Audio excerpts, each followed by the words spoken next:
G'day everyone, welcome to another edition of the F1 Armchair Experts podcast. I'm Durko, your host, and as usual I'm always joined by my partner in crime, Big T, Tony in Ireland, and this week we've got a very special guest, Mr. Stacy Vickers. Big T, you know what to do, push all the buttons on your end of the control panel and let's get the show on the road. Let's go.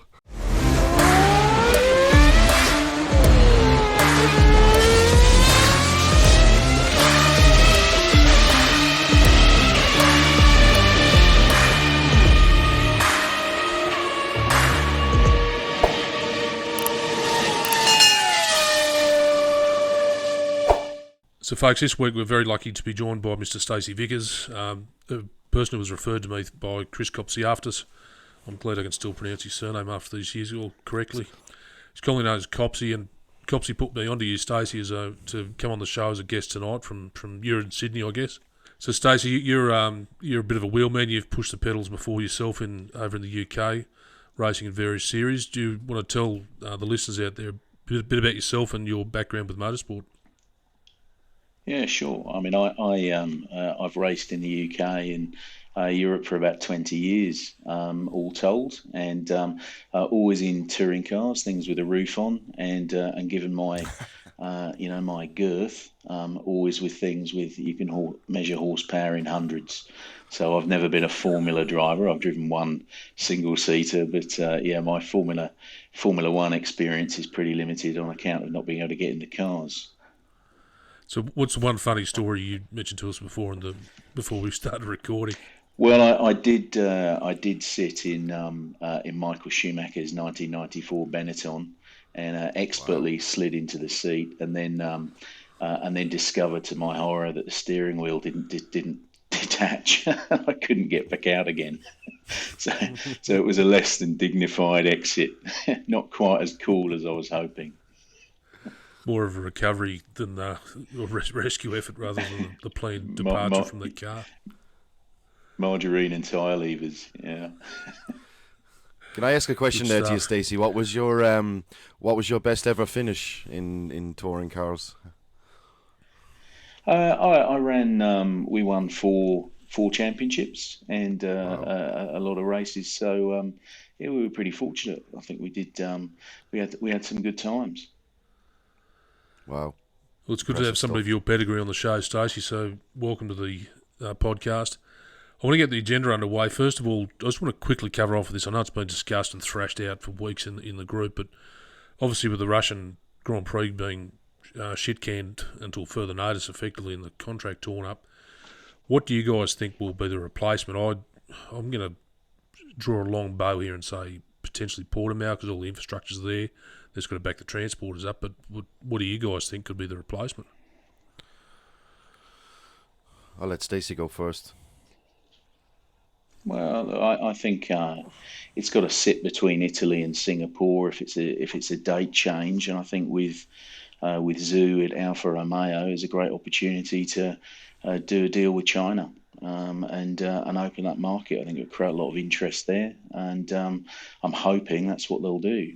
Failing that, one of the new circuits, anywhere where the teams don't have 1,000 gigabytes of data. So, tends to give us more exciting races. Especially with the new cars. I mean, they're going to virtually every circuit like that. Tony, what do you want to say? Yeah, I kind of agree. Like it needs to be logistically correct in line with I suppose shipping routes and all that kind of thing. So if we're going from Italy to Singapore, something in between, it could be Turkey, it could be. Have they got the option to open the Indian Grand Prix back up? I don't know why we'd go there, but it wasn't a great track. But I think Stacey's on it there with China, with especially with Joe back in being on the circuit now. That would be a nice one to go back to because it would. I think the track itself in China as well would really give these cars a test. That long back straight. It's if there is any porpoising left at that stage of the season, you're definitely going to see it down that straight.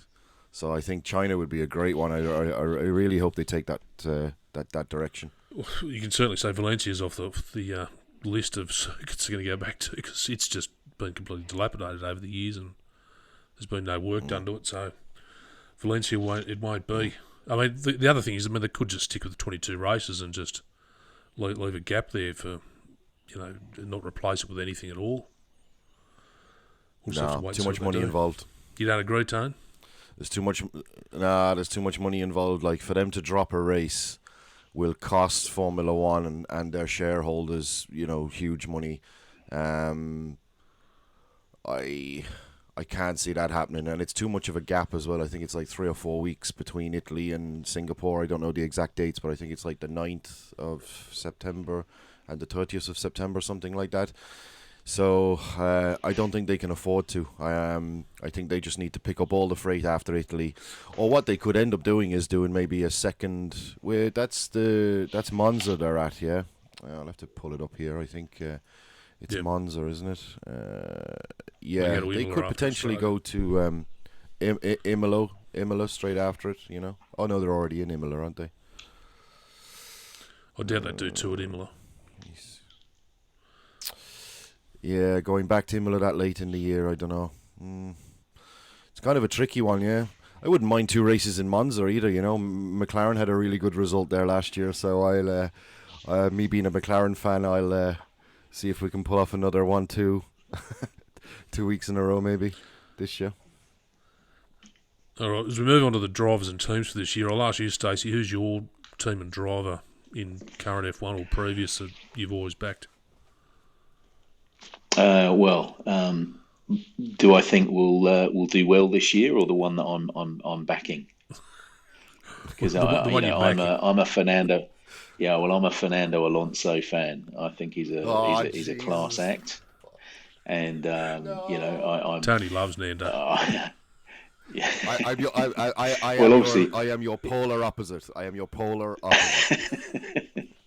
Well, his experience in McLaren first time round wasn't all love and roses, was it? But yeah, I just think the second quality act. Well, yeah, but I'm not sure that was down to Fernando, to be fair. But and I'm minded that. I remember talking to some guys at the time when Fernando and Hamilton were both at the same team, and the feedback was, we should have won everything because the data was off the charts. When you've got 2 drivers of that sort of caliber in the same team, that was an unfulfilled. Well, not prophecy, but an unfulfilled challenge. They could have done great things, but wasn't to be. So I'll ask you two guys. First off, we'll go through the teams 1 to 10. First of all, I'm going to ask Ferrari. They're looking strong based on winter testing so far. They have a good reliability at least, because they've had some shitbox cars previously that have just broken down, full of Fiat and Lucas parts. But this year they've really come out with a winning car, I believe. What do you guys think? Yeah, look, I think both Red Bull and Ferrari are probably at the top. And what's sort of impressive about those is it doesn't really matter whether on short runs or long runs or the conditions are cool or warm. They seem to have cars that they've got on top of that have wide operating windows that will work in most places. So I think they're clearly the top 2 teams for me. I think Mercedes are, they're close behind. They are struggling. I know we're talking about the side pods later, but I think they're struggling more. They'll get on top of it, I've no doubt, very quickly. But I don't think they're on quite the same, the same par. And equally, McLaren might be, in my view, sort of make it a top 4. But there's a big question mark. They don't seem to be suffering from porpoising at all. But the question mark for me is that with the brake challenge they've not done race distances, so we've not seen whether porpoising is an issue with them in full race distance spec. So there's a couple of variables there, but I'm hoping 2 or 3 races in we'll have four manufacturers racing for wins. Or at least strong podiums, Yeah. My thoughts. Definitely, I don't think it's going to be a Red Bull versus Mercedes season. I'm pretty confident that I've seen enough of testing and different bits and pieces to warrant that opinion. I think it's going to be very much a Red Bull versus Ferrari start to the season. Sainz versus Verstappen, Perez. Is he going to play the rear gunner again against Leclerc maybe, or is Leclerc going to be up front fighting Verstappen? I think it's very much going to be a Red Bull. I think Red Bull and Ferrari definitely have the stronger package from what it looks like. It's, again, we talked about this in the last episode, it's a complete lottery because none of us really know. We're only going to really find out on Saturday of the first race when it comes to qualifying what the pecking order is, but I think Red Bull versus Ferrari definitely at the top. I think after that then I don't think there's anything in this Mercedes side pod thing. I think it's going to be somewhere close between Mercedes, McLaren, and possibly Alfa Romeo, because we've seen Alfa Romeo seem to have a good package as well, and we've talked about this rear suspension setup on some of these cars, and I think the pushrod rear is I think they've got it right. I know Stacy mentioned there McLaren haven't really done full race distances because of their braking cooling problem at the front, and I know me and you, Durko, were kind of talking about this yesterday.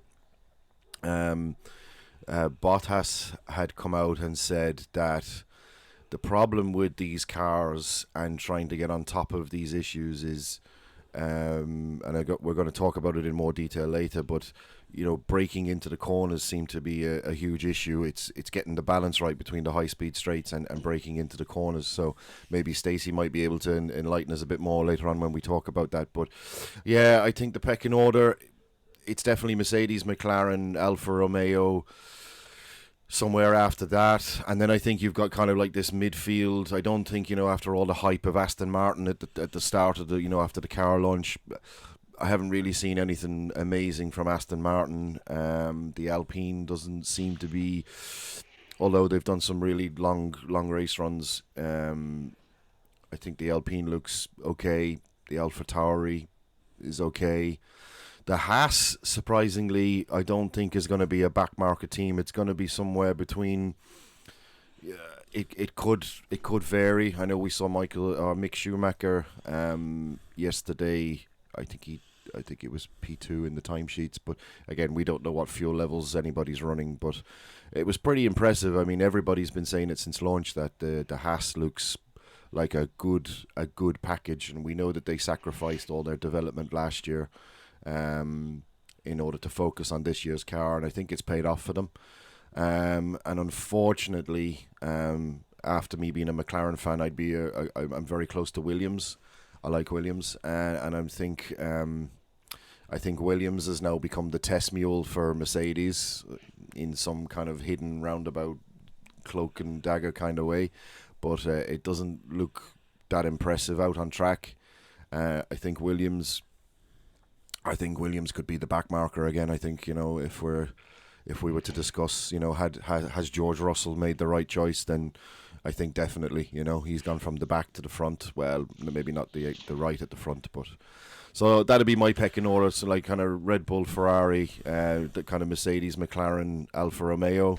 I know there might be a difference of opinion about that where Alfa Romeo sit, and then the kind of the Alpine, AlphaTauri, Haas. And then I think Williams. But that's, again, we talked about it. It's a complete lottery. I agree with what you've said, Stacey, regarding the it's going to be Red Bull against Ferrari, but I don't know what Ferrari are going to do, or Matteo Binotto's going to do when Sainz is potentially beating Leclerc and becoming their front-running driver. He's got good reliability in the car last year at least, and I think he could potentially be beating Leclerc. Now, I agree with what you say, Tony, about Williams. I think they're going to be the back marker again. I just don't think there's been enough development into the car because they've got no... I mean, Dalton Capital have probably pumped a shitload of cash into the joint, but have they really pumped the money into the places where it's needed? But the big thing I want to say is regarding Aston Martin, if they're just going to remain a midfield team, is Vettel going to renew his contract because he's off contract at the end of the year. He's only signed a 2-year deal with them. Now, is he potentially? I'm just saying, is he potentially going to renew his contract? What's Vettel going to do? Is he going to stay? Is he going to stay at Aston Martin Racing beyond the end of this season? Or is he just going to say, "Look, sorry, I've had enough. I've got 4 titles when I was in a decent car. I've just ended up with shit cars ever since. I'm just going to go and retire and restore old motorbikes." I think we come back to this question after maybe 4 or 5 races when we're into the season, and let's just see how Aston Martin performs, and then have the Vettel discussion, because I know we've had it a few times and it's just impossible to say at this stage. But I like Vettel as a driver. I think he's cool. He's got his feet fairly attached to the ground. He knows how to develop a car. He knows how to win championships. He's been in those top teams. Like, everything is going for him, but whether he just gets kind of fed up of trying to win a 5th, yeah, maybe. But I think we'll come back to this discussion after 4 or 5 races, and then we'll see how he's doing.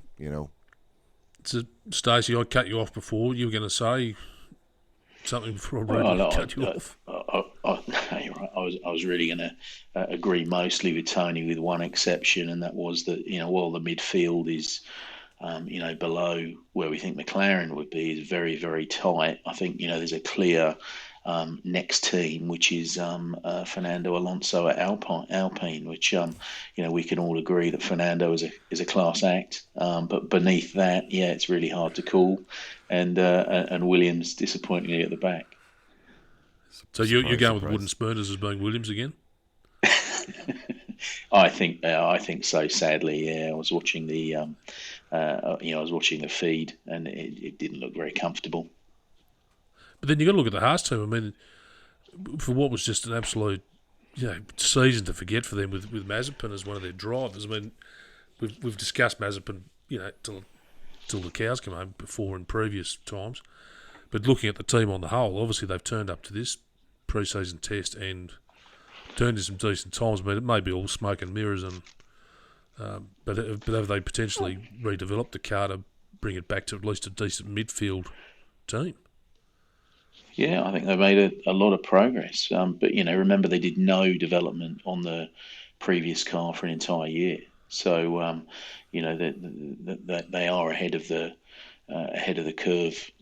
Had they not done that. So, but yeah, pleasingly, it looks pretty good. I mean, obviously, Kevin Magnussen topping the timesheets was done in the cool of the evening, but it's still it looked pretty comfortable, and they certainly, I think, hesitate to say it, but part of that midfield pack.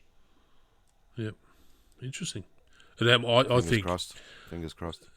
I feel sorry for Bottas. I think with Guanyu Zhou as his driver, he's got a brand new rookie as a teammate. I think in the Alfa Romeo, Bottas is going to be struggling to potentially just keep the car in front of the Williams. I can't see him fighting for any podiums or even midfield results. He doesn't know the Ferrari engines at all. He's just gone to he's gone from probably potentially the second biggest team in Merck to one of the smaller teams. And the resources just aren't there.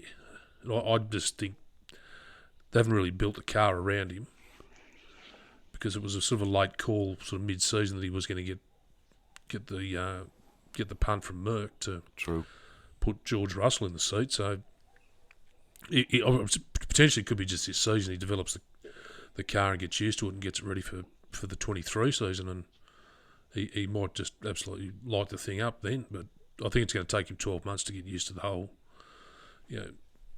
Sinwell factory and how Freddie Vasseur runs a team. Kind of like the Daniel Ricciardo at McLaren scenario, where he just, again, we talked about it in a previous podcast, he just hasn't been able to connect all the dots together and feel comfortable with the Mercedes power delivery, and there's no question, like, he's able to build people around him.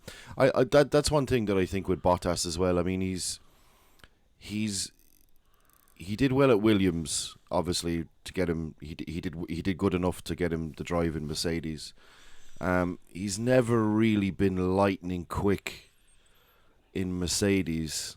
Now he's going to kind of more of a midfield team. But does he have that ability to build the team and the car around him, or is it going to be more dependent on the way Vasseur puts his team together and his engineers, and it's more dictated to Valtteri? This is the direction that we're going. I mean, driver feedback. I've done a bit of racing myself. Driver feedback is very important about getting the setup right, getting the car right. One thing that Valtteri has, I suppose, that nobody else on the grid has, with the exception of maybe George Russell, would be he knows exactly what a current era championship winning car should feel like. But then the reg changes have kind of thrown all that out of the window. So I don't think any of the cars are going to feel like last year. So yeah, he is in a bit of a massive grey area, isn't he? And I don't know what the point I was trying to make there. This happens when I waffle, but Stacey, I'll ask you. Obviously, sticking on Bottas here, he's gone from the corner office on the top floor to he's just now in a much smaller office and less to offer. How do you think he's going to go at Alpha? I'm probably more positive. I think he's he'll be a good mentor for I keep saying his name, or is it Joe or Zoo as Joe, I kept calling him? But Joe. Joe. And he's a quick driver. I think he and the package looks pretty good. So I'm more positive about Bottas at Alpha. But yeah, I mean you're right. It's not at the same level as say last year's Mercedes, but remember it's Sauber, so there's limited there's limited facilities really, but it was a relationship that he had for a long time, and I think he'll be much happier, and and he's got a long-term contract. He's got that confidence to give him a bit more of an edge. I think that the challenge with him at Mercedes wasn't speed. I mean, certainly in qualifying, he was, on his day, he beat Hamilton, fair and square. But where he sort of disappointed, if you like, for me, was as a wingman for Hamilton in the championship. For somebody who was coming up behind him, that sort of aggression wasn't there, and maybe it'll come back to a bit more at Alpha when he's a bit more comfortable in his seat. True. Just going back to Haas for 2 seconds, apparently Magnussen signed a multi-year deal, so clearly they've re-established their faith in him as a driver. So K-Mag's going to be at Haas for a while to come, I'd say. Oh, I'm pleased to hear see that. what we can do with that car. Yeah.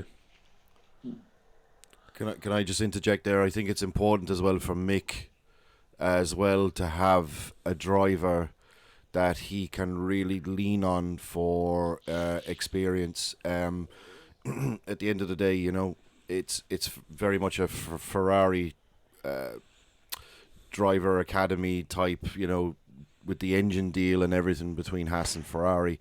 They need to get Mick Schumacher, they need to get him scoring points and developing well. It's not going to look good if Schumacher drops off the grid and falls out of F1 because he didn't have those supports there. I think regardless, I think he'll be looked after by Ferrari, but I think it's very important that having K-Mag now at Haas will help develop Mick as well, because Kevin's got a lot of experience. He's been, we've seen him, how he did well at McLaren.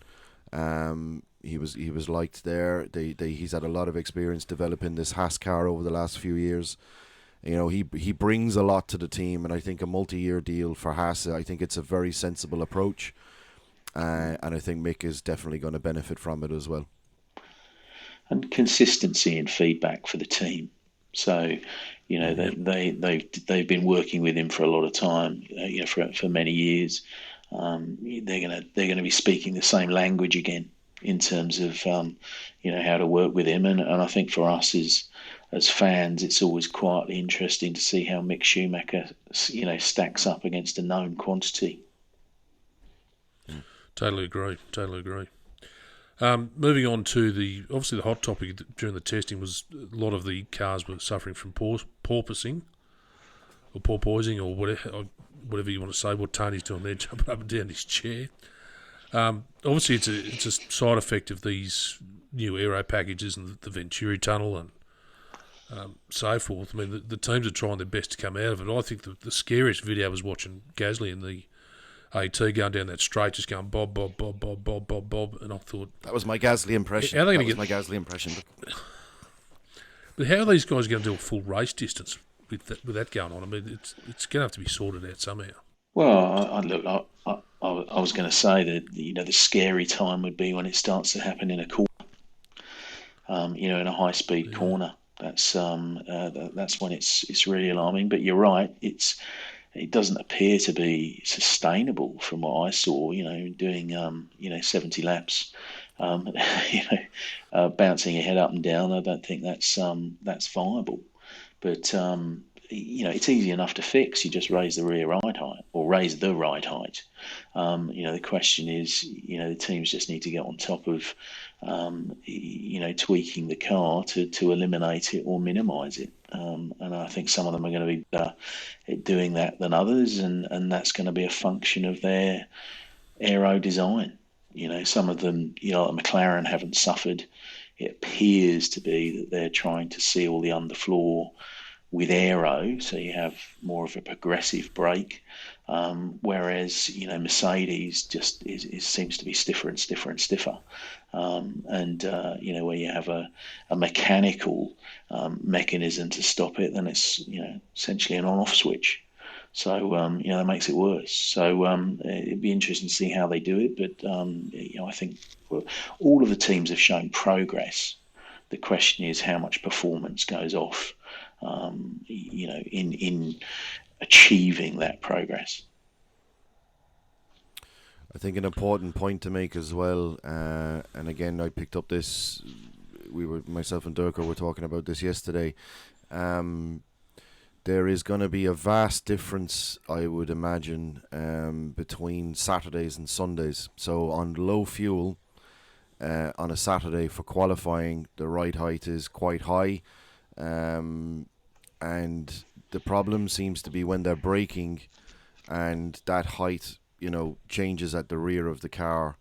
There isn't any downforce going into the corners. So there's tracks like Monaco, possibly Saudi, or other real tight corner tracks, because they seem to be complaining about turn 10 in Bahrain. I think it's turn 10, that kind of sharp hairpin before they go down on the back straight. So as they enter into that corner, it's kind of uphill, and as they hit the top of the uphill, the car lifts, detaches from the ground. As they hit the brake, it continues to stay detached, and you saw so many cars going into the runoff area at that corner because there just is not any downforce in slow corners. The problem then, when you transfer everything to Sunday, the cars now are suddenly a lot heavier. They have 100 kgs of fuel on board. The rear of the car is going to squat a lot more. Going down the straight, it's going to be a lot lower. So you might not. I don't know. I'm not an engineer, but I think you're going to see a difference between Saturdays and Sundays. Cars are going to look fairly stable in qualifying, and then that first stint, maybe second stint until the fuel burns off, you might see a little bit of porpoising through the beginning half of the race, and it might then tail off towards the end of the race.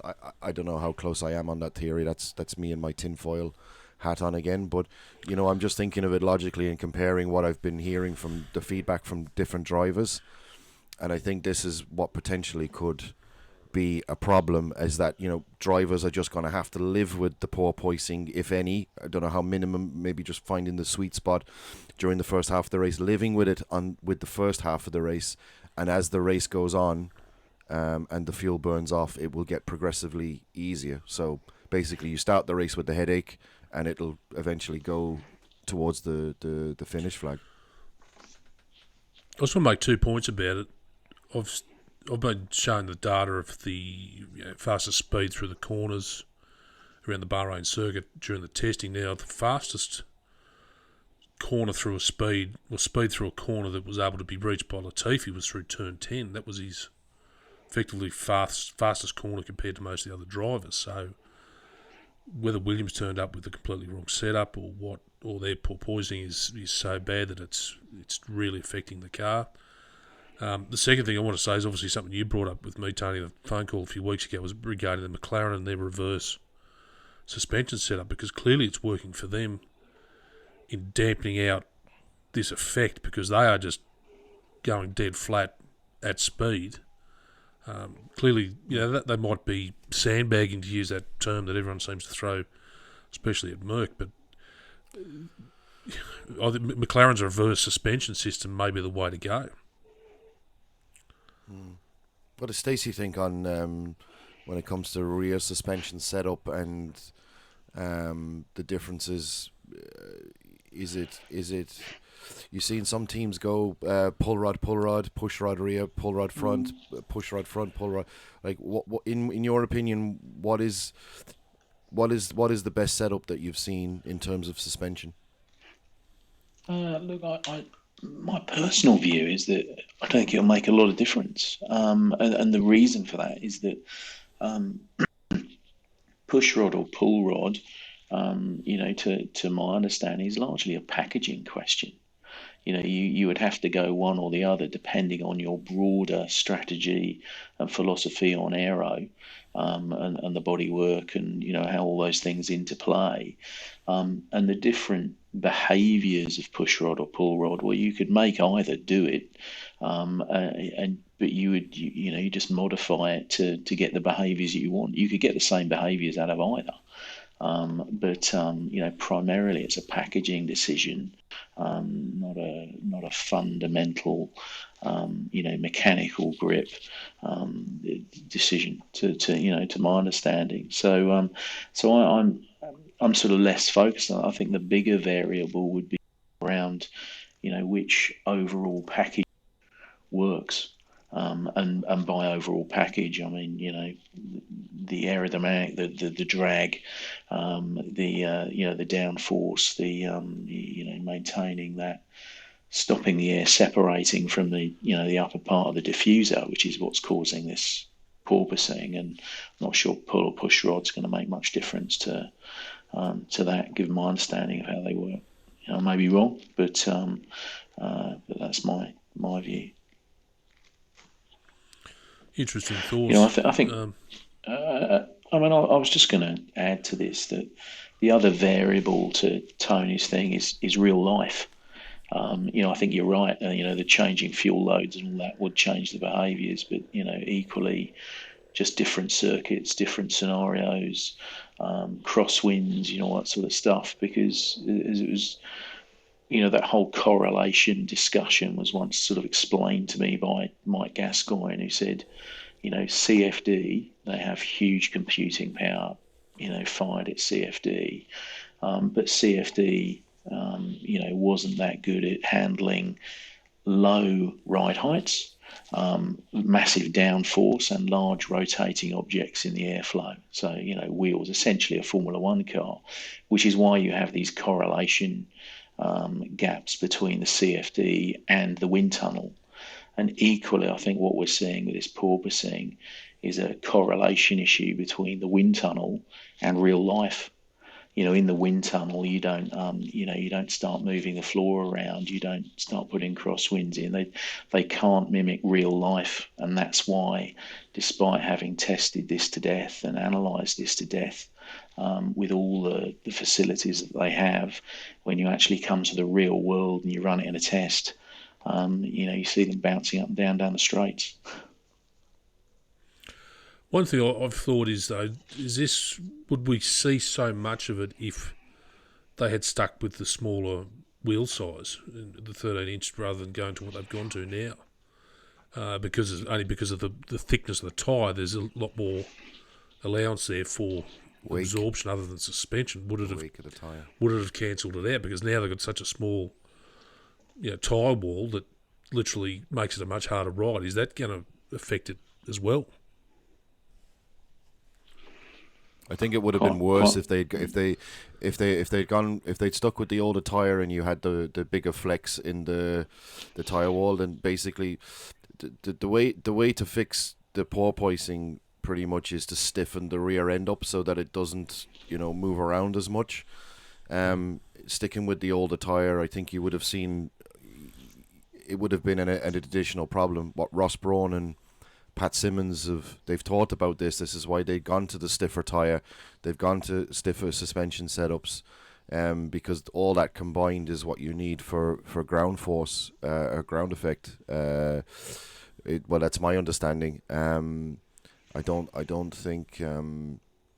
I think when it comes down to the engineering side, one question, like Stacy raised a very good point there, is the real life situations, and I've got a feeling that if the floor at any point gets damaged, and this is where it's going to come back to how drivers drive the car during a race, they're going to have to definitely stay off the sausage curbs. They're definitely going to have to stay out of getting into any kind of conflict with other drivers, because I think the floor is definitely a massive key part of the whole aerodynamic package. If that floor gets damaged at any point, I mean, my thought would be that those cars will just literally drop to the back of the grid, because with a damaged floor and limited downforce,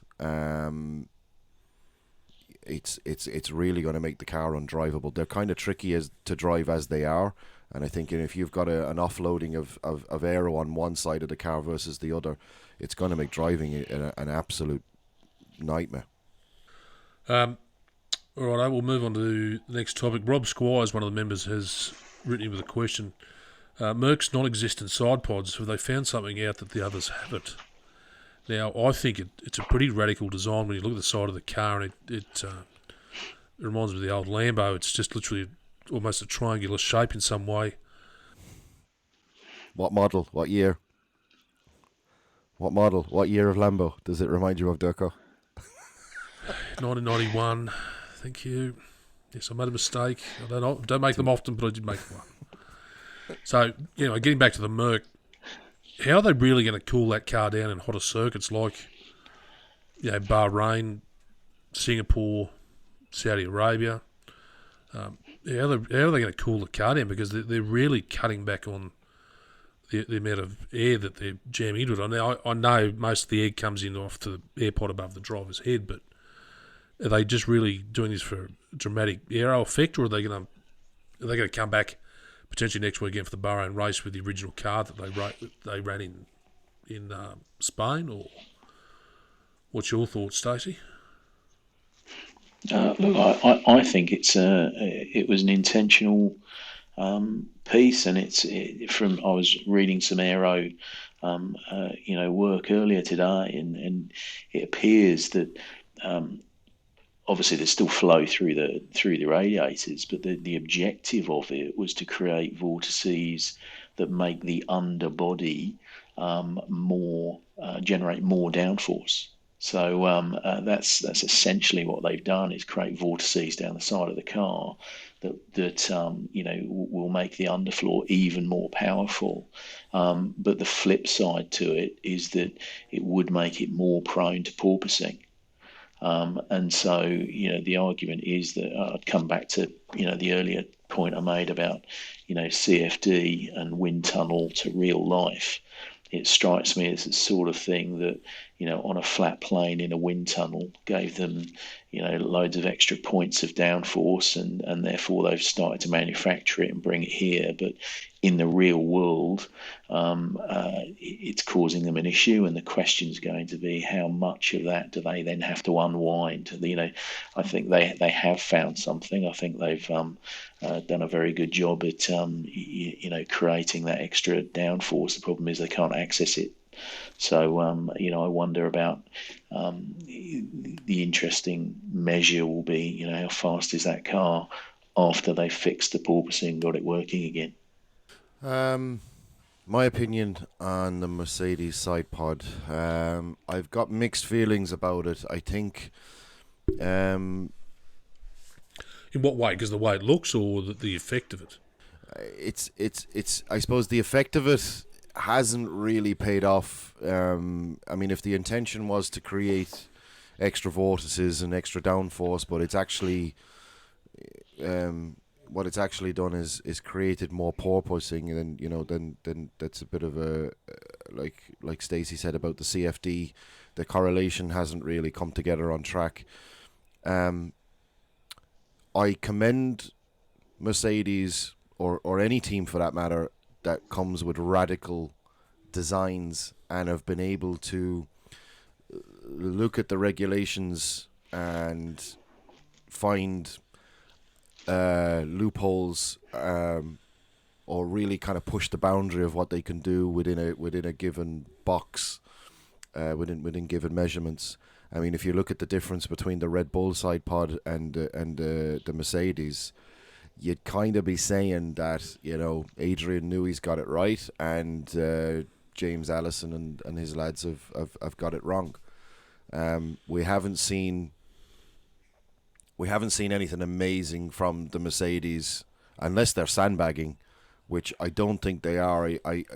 You see, every year Mercedes have come out and they've said, we're having trouble with the car during testing. The drivability, there's a problem, I think is what Bottas said in 21, that they were having drivability issues.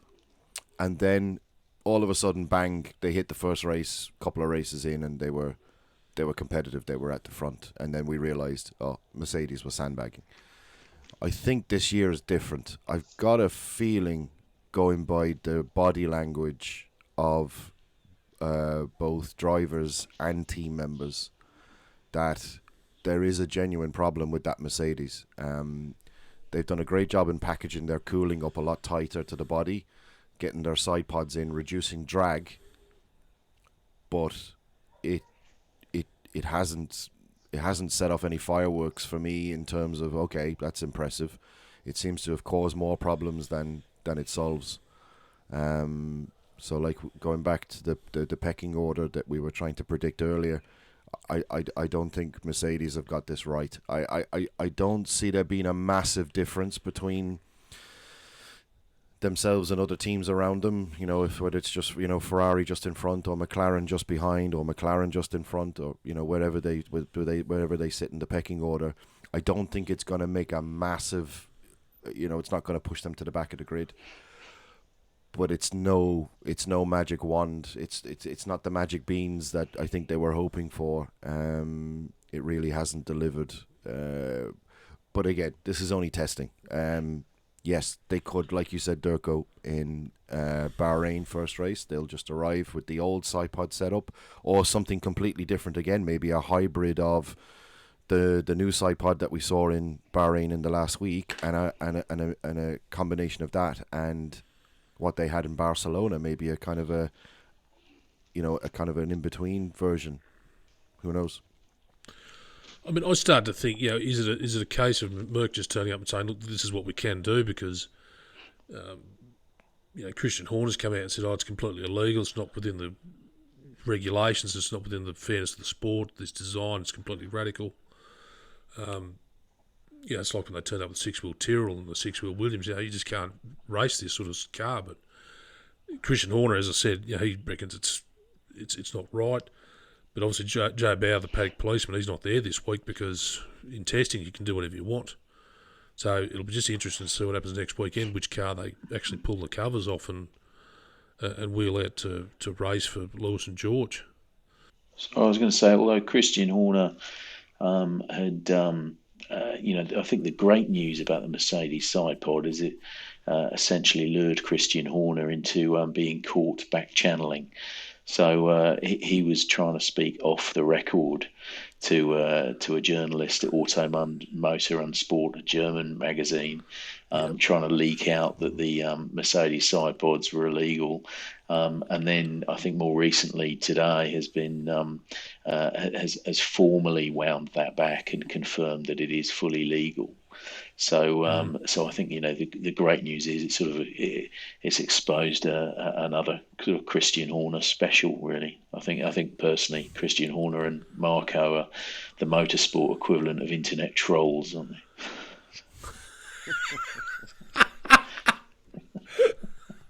Oh, I'm going to pay that comment. Oh, yeah.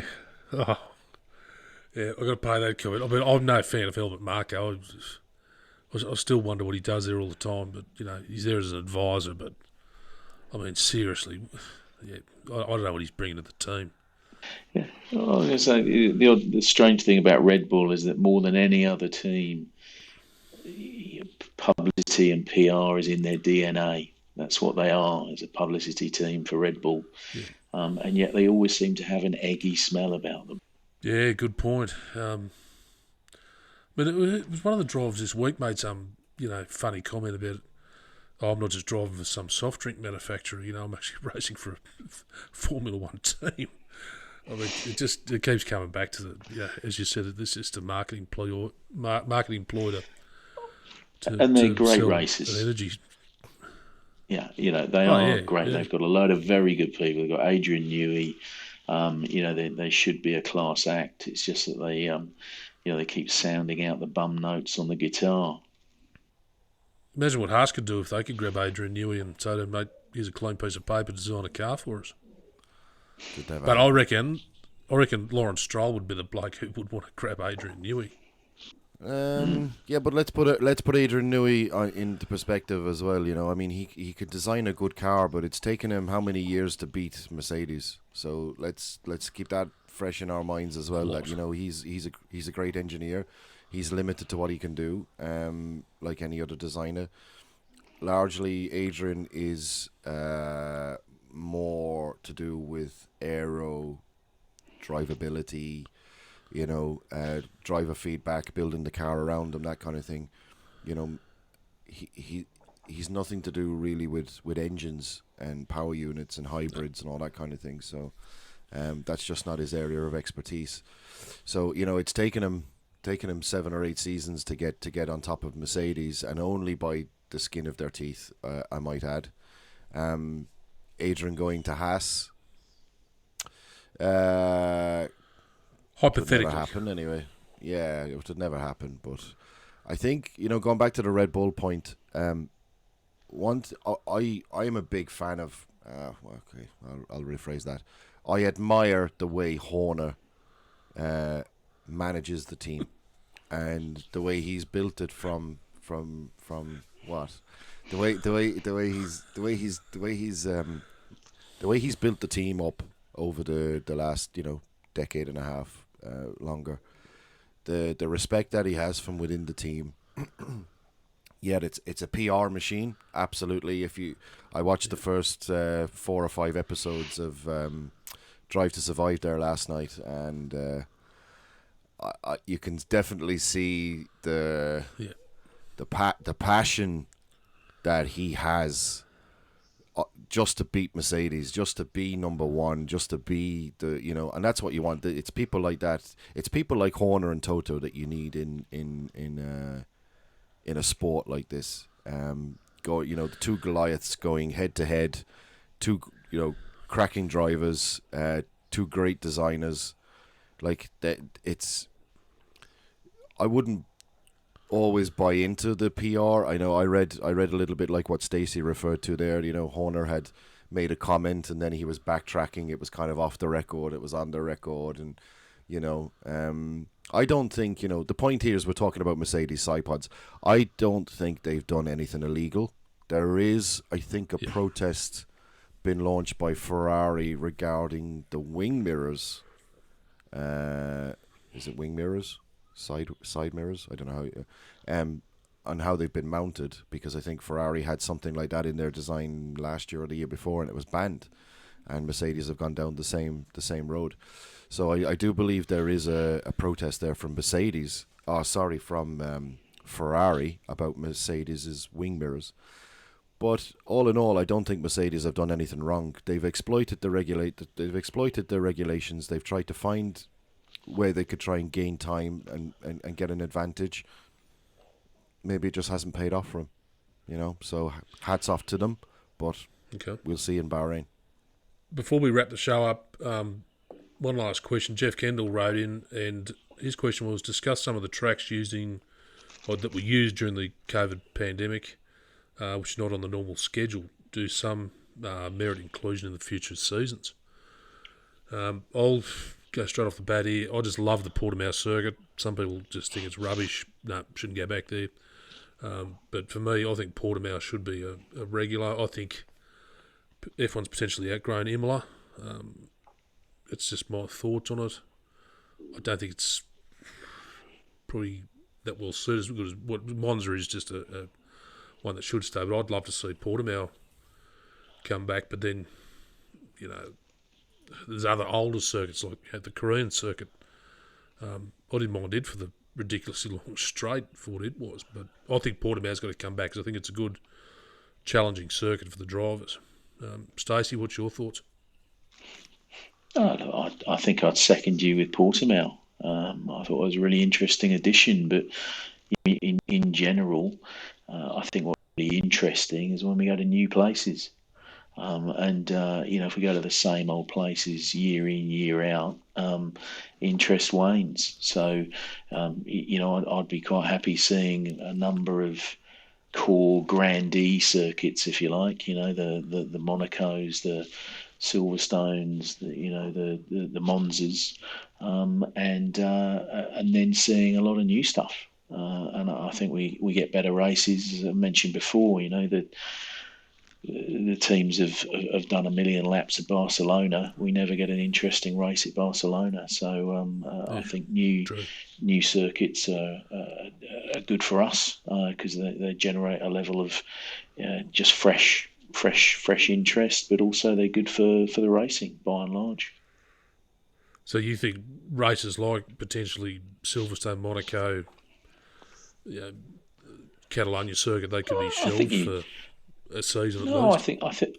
I would say no. I would keep, hesitate to use the term, but like the grandee circuits. My perfect world would have, say, half the races is historic, circuits that are there come what may, because they're part of the history of the sport, and you should carry that through. And every year we should be going to somewhere new. We should sprinkle the calendar with a few new circuits. Yeah. Well, I mean, this year we're going to Miami, so we'll have to wait and see what it's like. Yeah. And we're all asking that question. I think it probably proves the point. We're all looking forward to that for that reason. Tony, your thoughts, Big T? What's? I suppose what Jeff is referring to is, these. I suppose they were left at short notice and trying to fill the gaps. Is there any merit for? What was the question? Is there any merit for those inclusion in the future? Yeah, or something like that. Yeah. Do they justify coming back?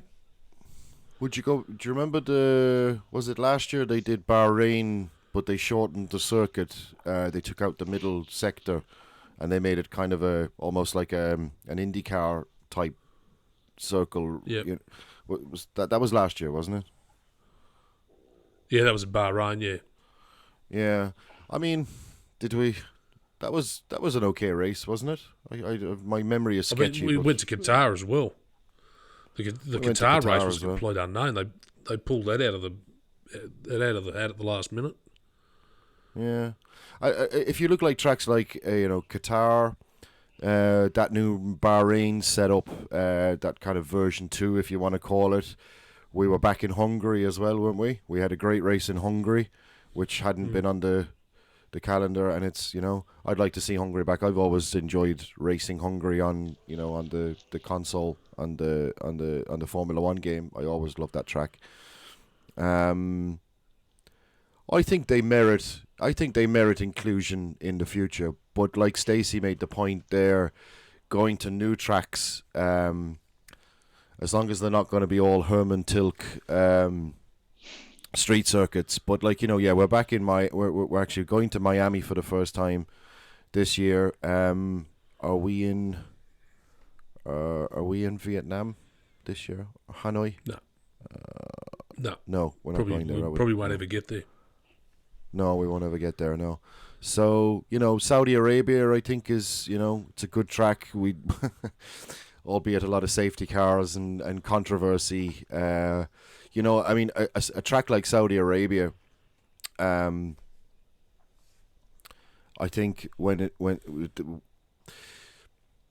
I think the dynamic of a lot of these tracks is going to change as well, in sense of these new regulations and these new cars versus existing older tracks, and the new tracks that we're going to, which have kind of largely been designed around the new regulations. They've got longer straights, heavier braking areas. I can definitely see in the next year or two places like a track like Monaco just being completely pointless to go to, because the cars you won't. There's just too many slow corners. These cars just will not go around slow corners. So, I'd like to see more. I'd like to see more different tracks. I think I'm ready for it now. I think what they've done with Formula One over the last couple of years, they've got it to a point now where it's exciting. There's a lot more a younger audience. It's more, there's even people that I'm talking to that have never had an interest in Formula One, and they're asking me, oh, what did you think of Hamilton there? And everybody asks me, what did you think of Abu Dhabi? And I'm just like, you know, fuck off. I'm not interested. I've talked it to death. But it's like, you know, you have people coming up to you and go, oh yeah, you know, and yeah, what sport are you into? Okay, I'm into Formula One. Yeah. Oh, Schumacher, he was a great driver, wasn't he? He was a great driver.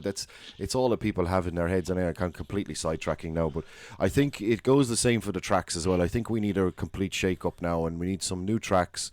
We need to get to some different areas and really test these cars out and see what they can do.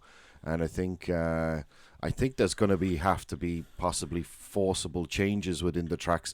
Didn't they change Spa as well? I think I read recently that they've changed Eau Rouge to have a maybe. Did they? There's been some slight changes to Eau Rouge up to Radion, especially the old house is gone. Yeah. Why did they? What was the reason for that? Was it because of runoff? Or? Yeah, put in a whole new stadium and heaps more seating. All right, okay, so it was nothing to do with the cars. No, I don't think so. I think it might have been in the interest of safety and moving barriers back and so forth. But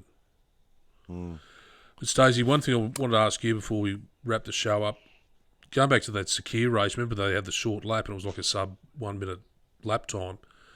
Everyone was critical of this, just going to say, oh, you know, it's pointless, just to, you know, completely waste of time doing it. But it turns out to be one of the best races of that season, I think. And what did you think of it? Again, I thought it mixed it up.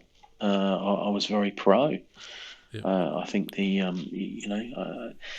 anything that generates that sort of something new, something interesting, a new challenge for the cars, a new challenge for the drivers. It was fast, it was frenetic. I was very pro, and I'm sort of open to them, going to some other circuits. I mean, Donington Park again.